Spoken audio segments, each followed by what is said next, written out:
কারাগারে অ্যাড করা যায়। একটি মাস চেম্বারে আমরা ডিউটি পাইতেছি একবার 3 মাস পর 2 মাস পর চেম্বার চেঞ্জ করবো তখন লাগতে পেয়েছি পারে আপনি আমাকে কেন বলবেন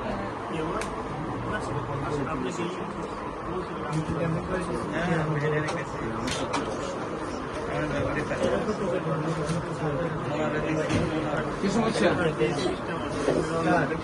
রিপোর্ট দেখা হয়েছে রিপোর্ট দেখার পরে এগুলো করা রিপোর্ট না দেখে এগুলো সাদা লেখছে নেই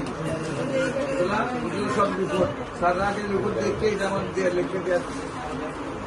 সাদা না দেখলে এটা লেখছে কেমনে হ্যাঁ এইটা লেখছে কেমন রিপোর্টের লেখা